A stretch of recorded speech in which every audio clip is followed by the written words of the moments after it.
What up, fam? On today's edition of You Did That, we're going to be honoring none other than the Bay's JT The Bigga Figga. Fig Panamera. Locks is on. So let's get to it. JT recently moved to Burkina Faso, Africa, to escape the harsh realities of America, or so it seems. Before JT moved to Africa, he had experienced success with the launch of his movie business, Trap Flicks. Along with Curtis Snow, JT had been making trap movies, and they had been posting them to Netflix. JT eventually recruited Snoop Dogg to the list of the business after a bad meeting with Netflix. JT's vision was to have Trap Flicks app, which would mirror Netflix, but it would have nothing but trap movies on it, which was a good idea if you ask me. Everybody knew Curtis Snow from the hit movie Snow on the Bluff, and JT took advantage of that. They started releasing new content in their movies, which kind of, I guess you could say, went along with the route of Snow on the Bluff, which was the reality of the Bluff, located in Atlanta, Georgia. When the so-called copyright holders of Snow on the Bluff caught wind to what was going on and the sequels that were being created, they ended up letting JT The Bigga Figga know what was going on, and eventually they would send a lawsuit directly to Snoop Dogg's lawyers. A court date was set for the two companies to battle it out. Trapflix never came to court, so Fuzzy Logic Productions ended up winning the suit by default. The judge awarded them $1.8 million. Snoop Dogg stepped away at that point from the business. Curtis Snow fell off with JT The Bigga Figga, and now this move to Africa is starting to make sense. Previous to the move, JT had struck a deal with some high-end officials from Burkina to go over and, for lack of better words, I guess, help develop the country in certain ways. JT would bring Americans also in this deal. He would bring Americans over to Burkina Faso and have them sign up for citizenship over there. This is where the You Did That section comes into play. JT began scamming people right before he left. People were buying stocks into the Trapflix business, which when you sell stocks, we all know that the proper way to do it is not by letting people know on YouTube. It's a professional way to do it. It's a better way to handle it. These people were buying stocks, buying into a dream. They were believing that JT had the best interest for them in place, in which obviously he was just funding his move. He got over there shortly after people began calling him out for this scam. They were saying that they weren't receiving their money. We had people talking about these Orchard accounts. I seen a lot of different people talking about this. I personally was keeping up with JT The Bigga Figga because of his hustle and just the way that he would pass out knowledge about, certain things. When this started happening, I seen him get very unprofessional, and what I've heard about him in years started coming to sight. Everybody would always tell me that he had left the Bay because he was hustling people and scamming people. I never personally seen the scam. I mean, some businesses go good, some businesses go bad, so I can't speak on investments that I wasn't there to see.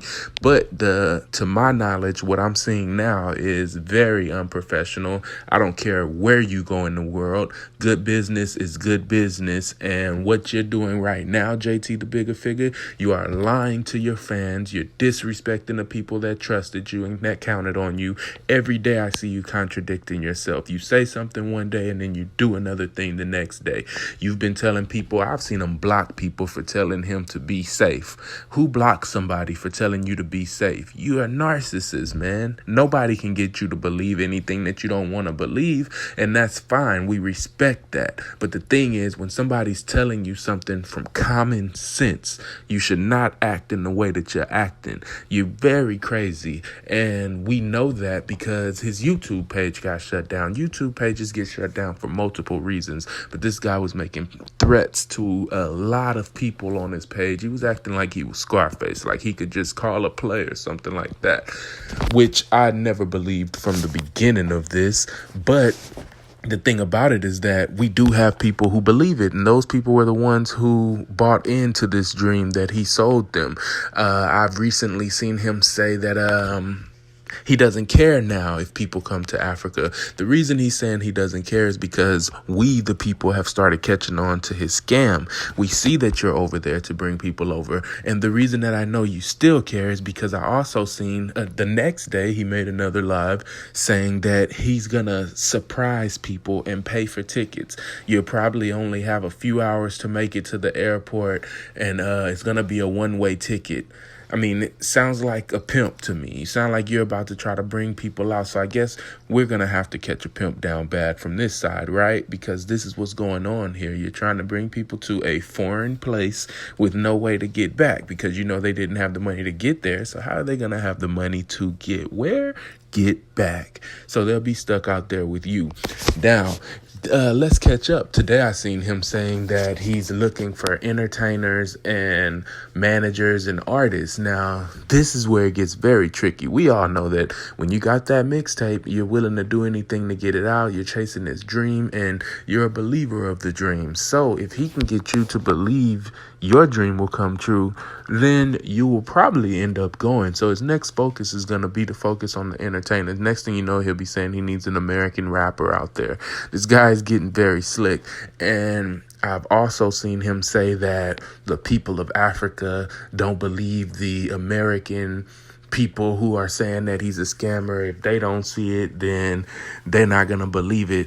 This is all mind control, people. He's trying to get you to feel like, why would you make a video about me and waste your time when these people are not going to believe it? Continue making your videos if your videos are true, and give him what he doesn't want. You have to focus on the mind control and the way that he's trying to play strategic mind games with you. He's going to have to do something better. If you've recognized his videos have gotten better, and if it's because of a higher power, then we respect that. But my view is that you have to get better because we, the people, are making you get better. You have to, and you're going to have to. So with that in turn, stop scamming. Stop trying to lie to people and stop trying to steal people's money, man. Your YouTube page got shut down because you were scamming from it. YouTube is not going to let you run a page and scam from their page. That's actually one of your only ways to keep in contact with America. And you'll tell us you don't care about YouTube, but you're on it every 5 minutes. So we know you care about YouTube. The other day I seen him saying that he doesn't want anybody to leave any knowledge or anything trying to tell him to do something on his page. He don't want anybody to leave that. That sounds narcissist to me. The reason you don't want anybody to say anything because you want to feel like the smartest man in the room. I seen him say that nobody in this live is richer than he is because if you were, you wouldn't be watching. Well, at the same time, that makes very much sense because your lives have actually, they've went down, and I've stopped watching them myself because you're only going to waste your time watching this guy's lives. You'll blow a whole day and won't do the constructive things that you need to do. So you're going to have to really pay attention to this guy and make sure that you're not falling into the scam that he's putting out every day. He may be richer than his listeners, but he's not that rich because real rich people ain't sitting on YouTube doing these lives either like that. So keep that in mind. Just always make sure that you're looking at the hidden hand, I guess you can say, because it'll get you if you're not paying attention. You're bored out there in Africa, man, and you want some Americans to be out there too. You want your dream to come true. You want to be able to fulfill the things that are in this contract that you tell us about. And we're going to start seeing people dropping back, just like how Jabril dropped back and other people like that. Jabril, if you listening to this, holla at me too, Jabril, because I got a few questions for you, man. I'll hit you off with a few chippers, you know what I'm saying? Let you get your CFA right. But yeah, you really want to see Americans out there, man. So don't sit up here and tell us that you don't want Americans to be out there and you don't care. You need to get your life together, man, and stop scamming people. But for that reason, you've been honored on You Did That. Sorry about that.